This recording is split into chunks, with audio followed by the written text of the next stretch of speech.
Hi there, it's Brian Sebastian, Movie Reviews and More, the Women's Broadcast TV Network, WomenOnTV.tv, and iTube 247 out of Tennessee. So, when we last had Howard Bloom on, there was so much stuff to get to. We had to do a part one, we had to do a part two. This is part three and part four. And the reason for that is because he's got so much information, whether it's science, whether it's his movie, whether it's his latest book, but he's also got 6 books. So with that, all right, so here's the long list. Terri, are you ready for this? So not only yeah.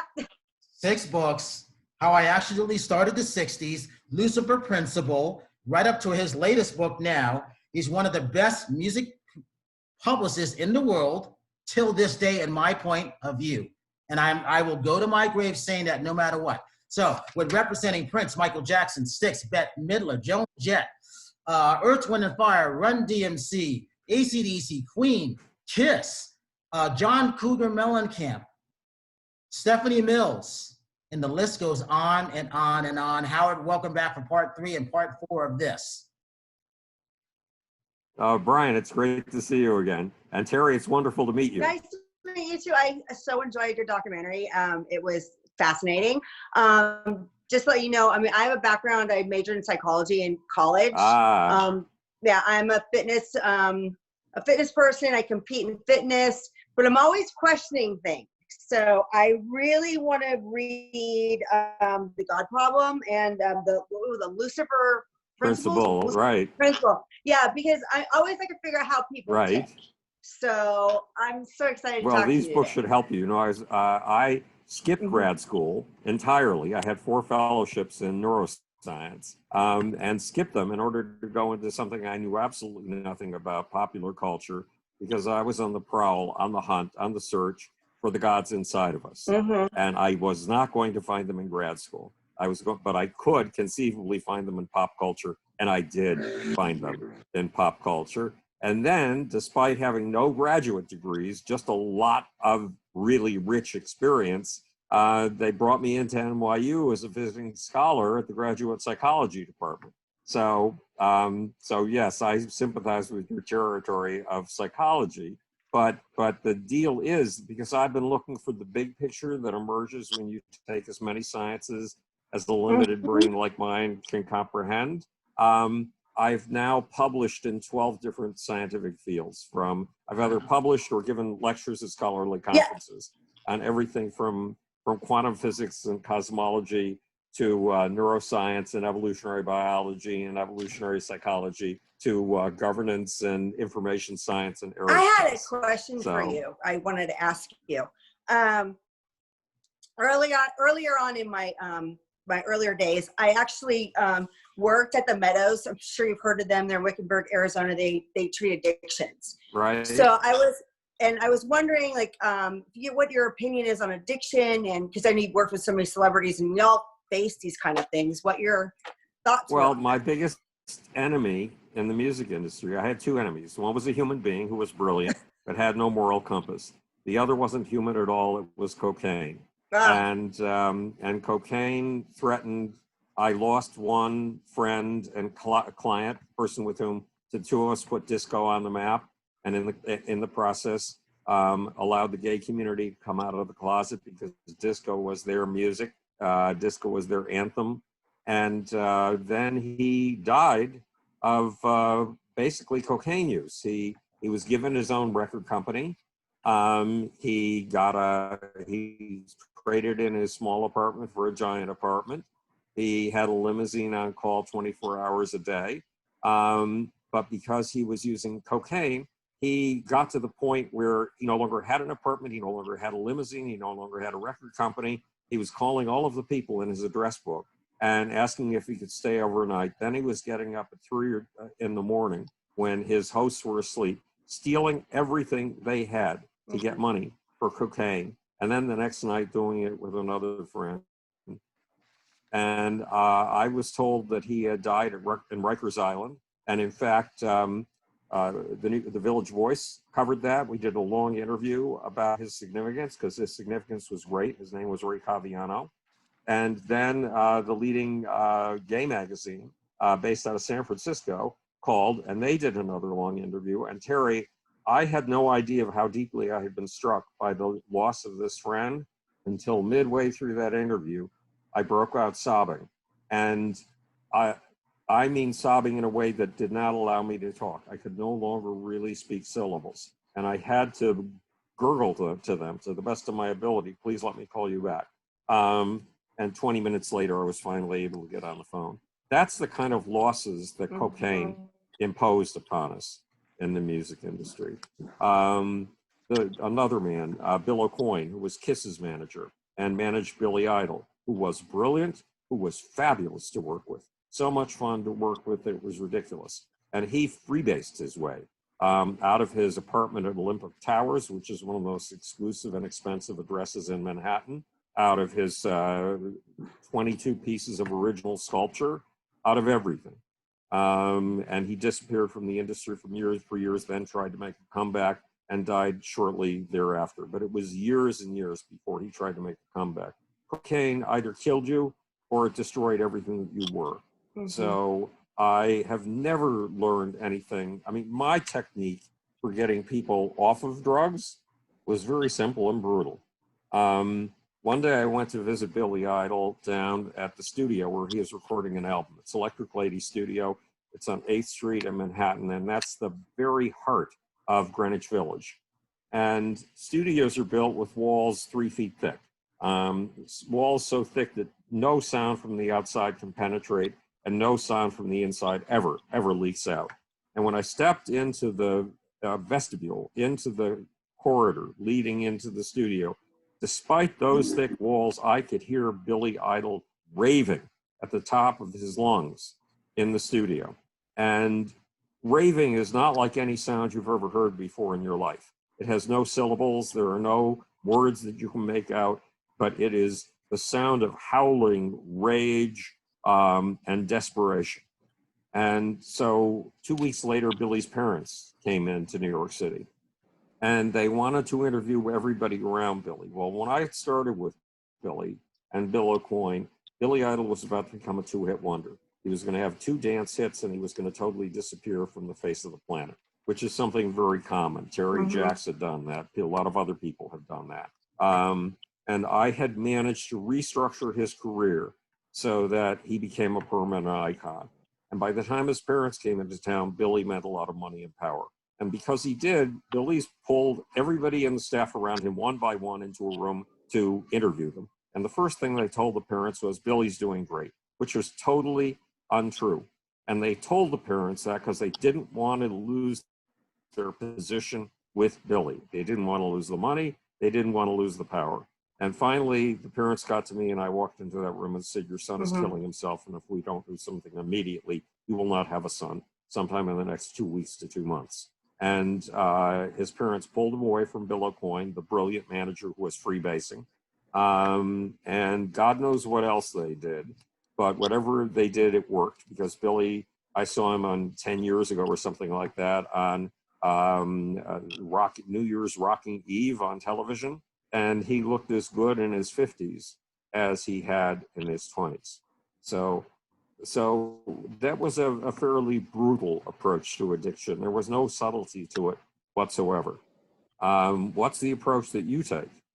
Well, I'm not in the field of psychology anymore. Right. What I do now is I actually sell software. I sell tech. Oh, wow. And then I do fitness and then I do hosting. So I multitask. I'm 88, right. So I have to be doing lots of different Welcome things. to the club. But yeah, I'm in technology now and software. Right. But my earlier, I majored in psychology and health science at Cal State Long Beach. Started to get my master's degree in psychology, and then I started working in the field of addiction. And I felt like I just couldn't handle it emotionally. Right. So then I went another direction. It takes a special person to deal with those kind of issues. Right. And there's a lot of trauma with these people. And I kind of wanted to mention something else I really liked in your documentary. You're talking about human connection, right, and how important that is. And I feel like just from when I was in that industry or when I was in that field, right, a lot of it's from childhood trauma and not having that love of a parent or, other children picking on them. So a lot of it comes from that, not having that connection. Right. So I think that was, yeah, well, connection heals.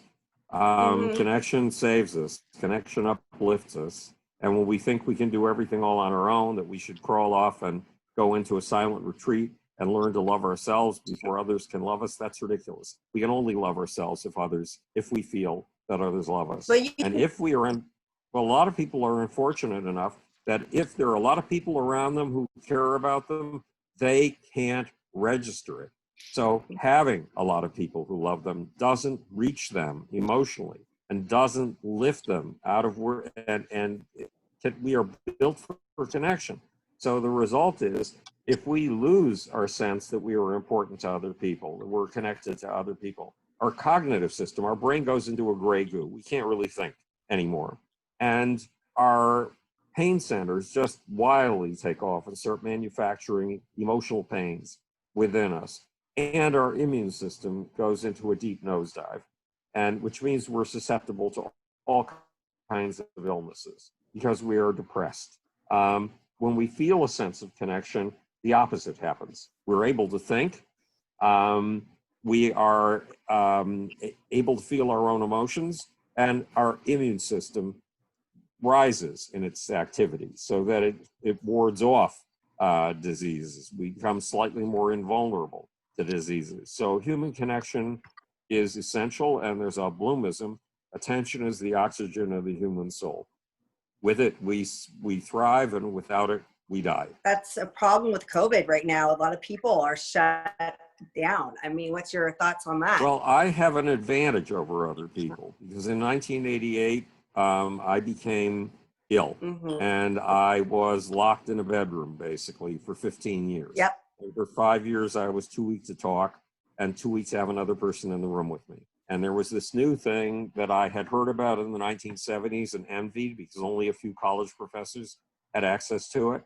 Then some entrepreneur brought it into the record industry in 1983, and it was getting a foothold with a popular audience by 1988, just a toehold, and it was called the internet.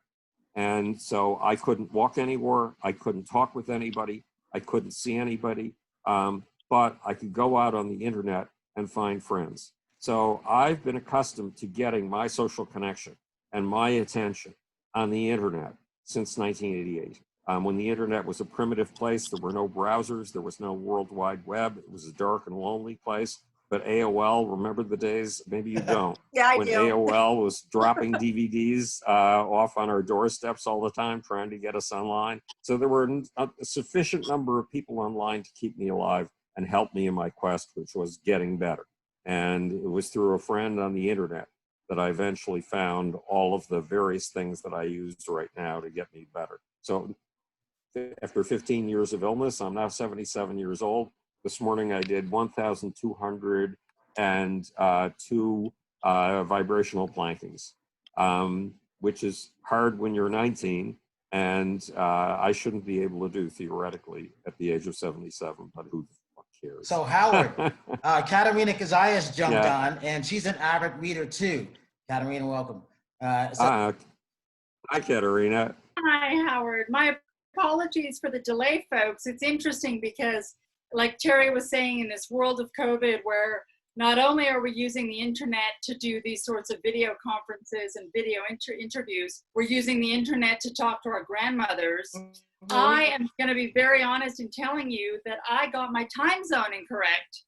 Oh my God. I'm thinking 6:30 Mountain Time, except that it's 5:30 Mountain, which is 4:30 Pacific, and 7:30 Eastern, and I don't even want to know what time it is in Qatar or Dubai right now. Right. Thank you for having me on, even though it's a little bit late. I really caught just that tail end of what you were saying about human connection. And I love that you followed it up with, your ability to stay connected via digital technology. I'm wondering what your thoughts are on having this social distancing, having this 6 feet away system sort of being installed in our schools and for our children. Because it's one thing to be 70 and 60 and 50 and 40, and it's another thing to be 6 and 7 and 8 and 9.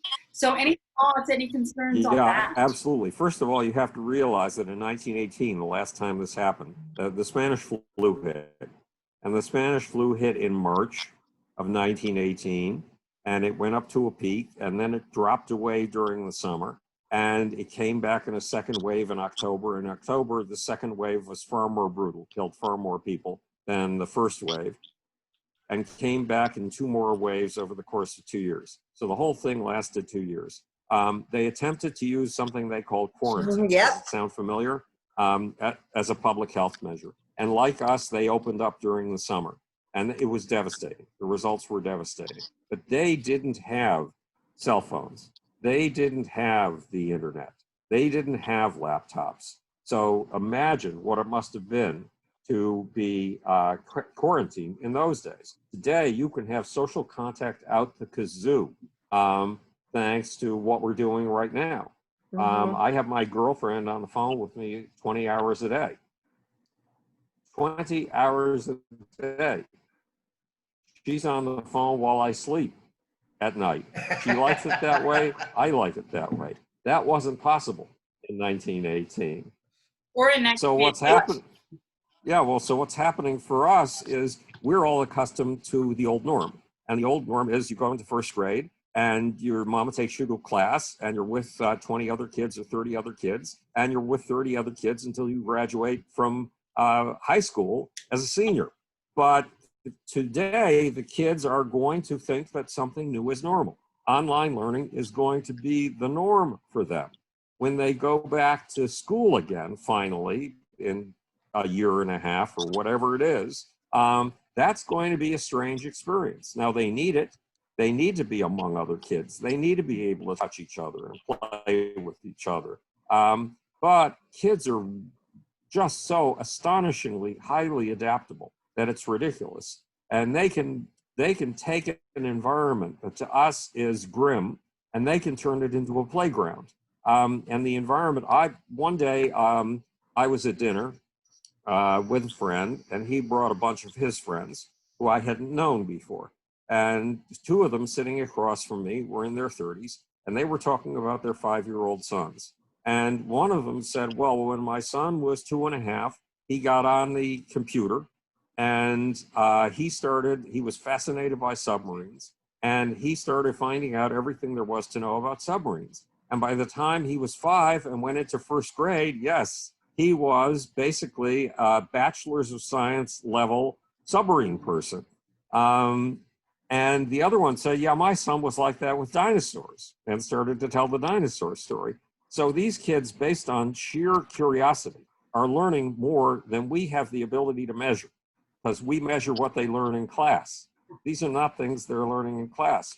And about 10 years ago, pictures on YouTube, videos on YouTube began to emerge of 1.5-year-olds, 18 months olds, with cell phones in their hands. And from the way they were scrolling and flipping through screens, you could see that they knew the landscape, the world inside that cell phone far better than you and I do.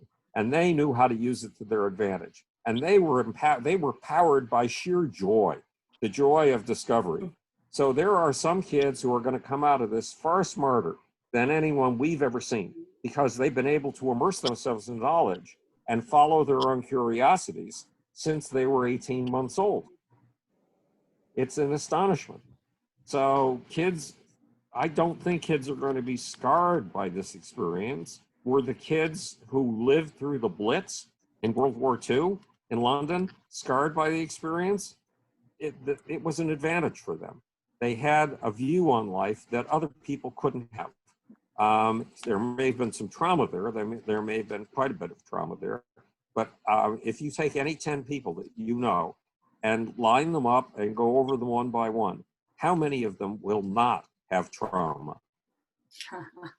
Most people do. That's what I was discussing before, because I was telling him about my degree in psychology, and that's where most pain comes from, is from trauma. Right. So and Howard, so ours, yep. so Brian. with this book, Einstein, Michael Jackson, and Me, I've been on Bette Midler kick. Talk about the Bette story. You didn't want to represent, but they said you are our publicist. Talk about that story, and talk about that studio that did. Well, they called for about a year. Her assistant. Go ahead. Well, Bonnie Bruckheimer, Bet's assistant, and I said, look, you don't need me. You could get a talking dog to say Bette Midler on the phone, and any editor anywhere in the country would give you a cover in exchange for an interview with Bette Midler. And so this went on for a year. And finally, at the end of the year, Bonnie Bruckheimer, Bet's assistant, called and said, look, I'm not asking you if you want to be Bet's publicist. I'm telling you, you are Bet's publicist. And it will be wise for you to be here at 10:30 tomorrow morning, here being California, I'm in New York, to meet your client. So there I was at 10:30 the next morning in Bette Midler's living room, interviewing Bette Midler. Now, Brian, I thought that Bette Midler's career was going splendidly because she was so that it defies belief. I failed to realize something. Bette Midler had left the world of music, not left it, she never left it, but she crossed over from the world of music to the world of film with the film called The Rose. Looked down upon music people, did not want to have anything to do with them. So for Bette to be able to cross over into film and star in a film was a major accomplishment. And if you've ever seen The Rose, her performance is stunning. It just wraps your soul up in a blanket and hauls it into a whole different emotional space.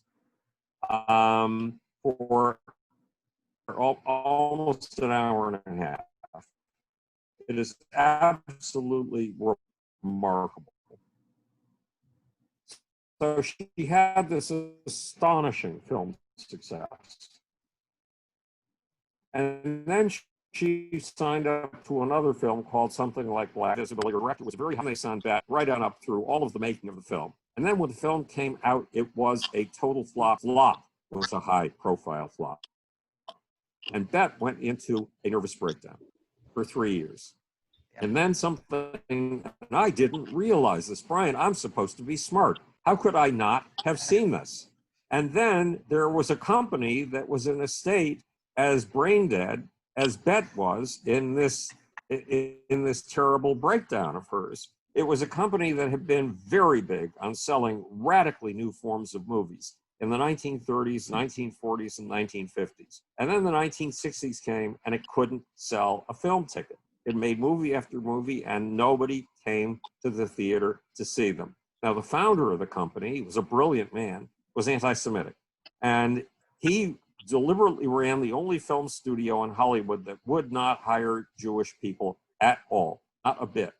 Well, the board members of this film company, seeing how terribly they were doing, they were living off of their films from the 30s and 40s, off of their film catalog, made a bold decision. They would hire 2 Jews.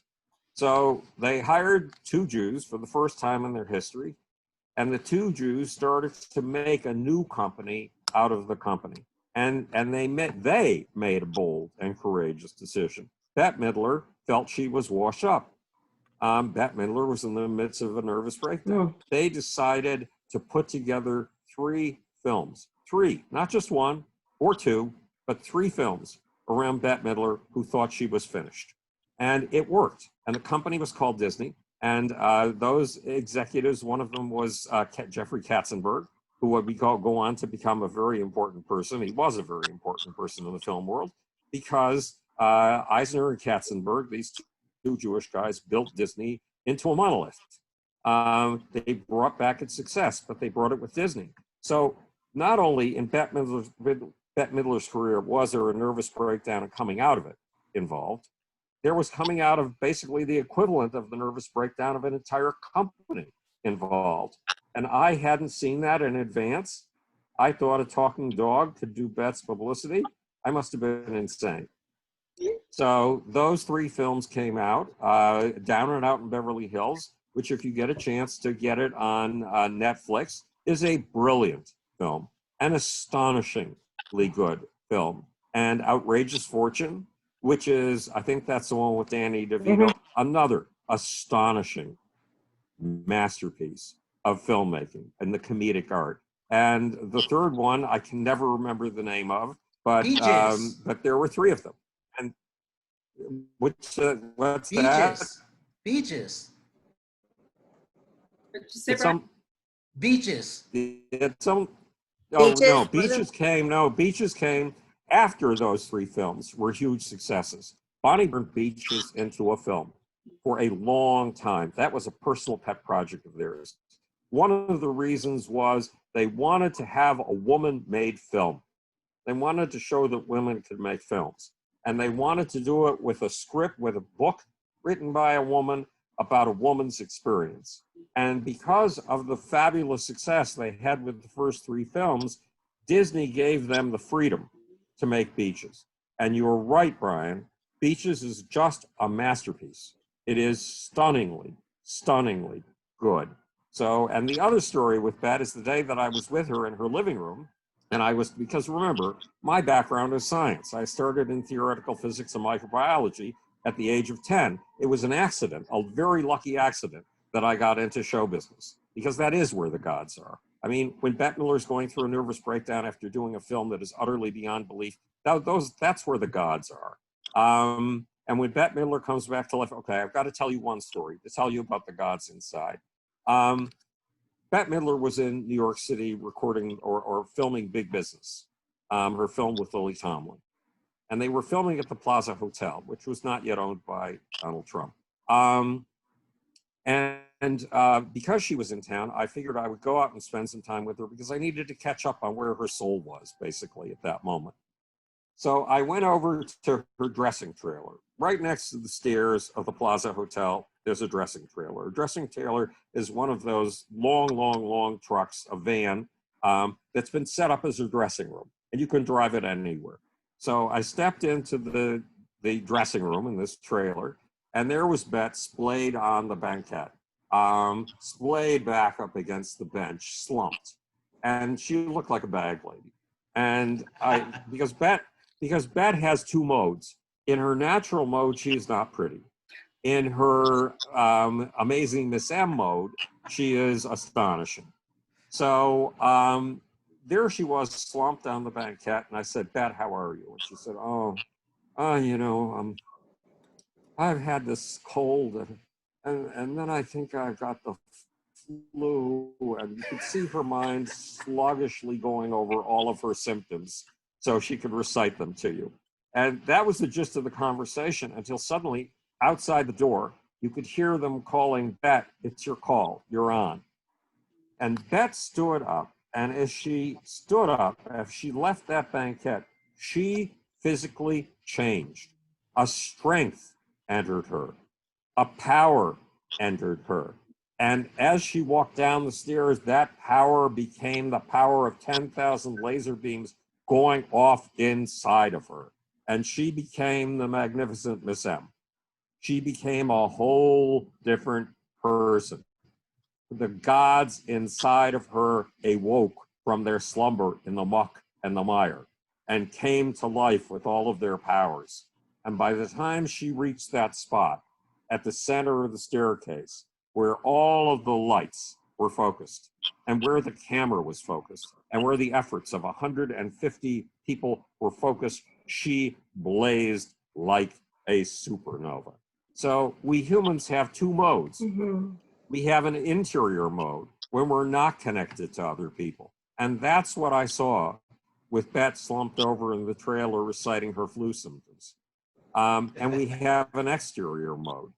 In the interior mode, it's basically a maintenance mode. That's why we're checking all our symptoms and seeing how our health is, and we're feeling all of our aches and pains. And we think the aches and pains that we have at that moment are going to last with us all day. What we don't realize is when we have the attention of others, those aches and pains are going to drop away because we're going to go into our second mode, not our interior mode, but our exterior mode.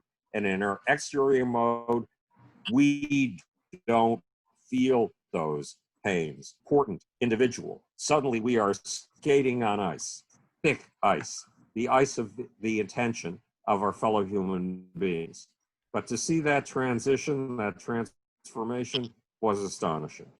And the other big story with Bette Midler is that because I come out of science, I tell a lot of science stories because I use them to figure out what's going on with my superstars and or how to build a person into a superstar.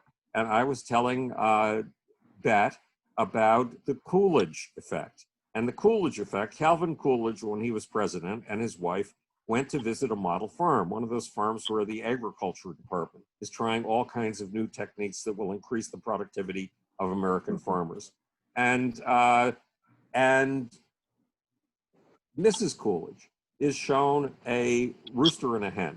And the rooster parades around the hen and ruffles up its feathers and makes a big show of how strong and wonderful it is, and in order to get the hen.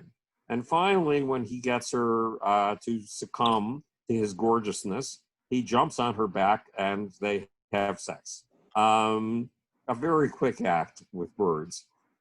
And then the rooster does it again. Well, Mrs. Coolidge was very impressed, and she called Calvin over and said, Cal, you have to see this. Because she wanted Calvin to be doing this in the bedroom. So Cal watched, and sure enough, the rooster did it another couple of times. And Calvin said, but dearest, you haven't looked at something. Every time he's doing it with a different hen. In other words, the Coolidge Effect is that a male, and this happens with guinea pigs, and it happens with hamsters, and it happens with guys who are watching football on TV and drinking beer, and took a short interlude for sexual activity. Any of us animals, if we're male, gets involved in the sexual act and is all excited about it, and is all excited about getting it, achieving it, and then all of a sudden loses interest and goes back to the football game and beer. Guinea pigs do that, rats do that, but if you give them a different female guinea pig, a different female, all of a sudden they get aroused and interested in it. They go from the internal mode into the external mode. They start parading their stuff. They start trying to make a good impression in order to get the female to be willing to have sex with them. And then when they're finished, they go back into the laying back against the couch and drinking beer and watching TV mode until you throw another female into the cage. Well, Bet was so enthralled by this story, her husband, Terri, Kipper, who was a performance artist and apparently a Wall Street trader or something of the sort, Terri was in the next room getting a package from FedEx. And she said, Harry, get in here. You have to hear this. And she made me tell Harry the Coolidge Effect story all over again. So that's my experience with Bette Midler. There were two Bette Midlers, just like there are two yous and me's. I mean, you'll notice that when you go off camera and a half an hour after you're off camera, there's a good chance that something in your brain will begin counting your symptoms again, and will get lethargic again until you get engaged with yet another human interchange. And if you're a male, you will do your best to impress a female until you get her, and then once you've got her, you will suddenly lose interest until another female comes along. So interesting. Yeah, maybe that's why I have issues with the men I date. I don't know. Well, I like being faithful, loyal, and true to the woman that I'm with. And my first marriage lasted 34 years. So I don't tend to function that way. But it is the way that most males do function. Does that sound valid in terms of your experience? I don't know. I mean, I agree with it. And my ex-husband was not very faithful, so so I don't know. So far, I haven't been able to find that. I don't know, one that's lasting. Right. But still hopeful. Right. Well, it can be done. I'm positive it can be done. So, okay, what other topics should we jump into? All right. So whoever answers, we got 4 minutes. So go ahead. All right. So one thing I would love to know, Howard, is, you mentioned 77, and back in the day, that was old. You have nothing old about you, your vibration, your frequency, your energy. And so I'm assuming that you're one of those people that is more on it's easy to live to 120, and why the heck not assume that you've got another 20 years of life ahead of you. So assuming that you've got 40 years of life with 20 of it still productive, what's next for you? I have 2 more books that I have to write. First, I have to finish promoting Einstein, Michael Jackson, and Me, A Search for Soul and the Power of Bits of Rock and Roll. And the next book is probably going to be Everything You Know About Nature is Wrong, The Case of the Sexual Cosmos, because the view of nature that we're being preached is wrong. It's totally off base. And there's another book, and it's The Grand Unified Theory of Everything in the Universe, including sex violence and the human soul. And it goes something like this. Try putting your left hand through your right palm. Did it go through? No. No. Okay. Are you less than 100 years old? Yes. Okay. Is what kept your finger from going through your palm a part of you? Yes. Okay. How old is the stuff that kept your finger from going through your palm? Oh. Probably years and years and years old. It's 13.7 billion years old. Wow. It was born in the first flick of the Big Bang. So if I'm going to tell you the story of your life, I'm going to have to go back to your very first ancestor, the Big Bang, right, and tell it to you from there. So this is the story of how you got to be here, from the Big Bang to what's going on in your mind while we're having this conversation in 77 episodes. Awesome. Wow. So those are the next two books. There are a lot of other books that are in the computer, but I'm not going to get time for them. And remember all the things that I do. I just finished running a meeting for the National Space Society, or for a fundraiser that I'm putting together with the actor Harry Hamlin. Before that, let's see, I had that meeting with Kristen Gillibrand, the state senator. I mean, no, she's not a state senator, she's a senator. And with David Patterson, the former governor of New York State. And that's for a group that I've put together that also includes Newt Gingrich. And we're pushing solar power harvested in space and sent down to Earth, because Joe Biden's economic plan has a plan for green energy. And this is the ultimate green energy. It's the only green energy source that can completely eliminate the man-made contribution to global warming, provide jobs. And look, the Chinese plan to own space solar power by 2035. They already have their first space solar power factory, and we are way behind them, even though the idea originated here in the United States. And we cannot afford to be behind them, because whoever owns space solar power is going to own the mid-21st century. And I want it to be the USA, because for all of the problems we've had in the United States over the last few years about what our values are democracy, freedom of speech, pluralism, and tolerance. And China is not going to spread those values. It has very different values. They're authoritarian, and they definitely are against freedom of speech. And with that, Howard, I'm going to end this part 3 of this. So for Howard Bloom, on his book, Einstein, Michael Jackson, and Me, for Katerina Cozias and Terri Marie, we're going to come back with part 4, and we're going to talk about, I want to know about Earth, Wind, and Fire and ZZ Top and everybody else. And I know Katerina's got her question and Terri's got her on fitness. So with that, we'll be right back. And if you see someone without a smile, please give them one of yours, because Howard says so.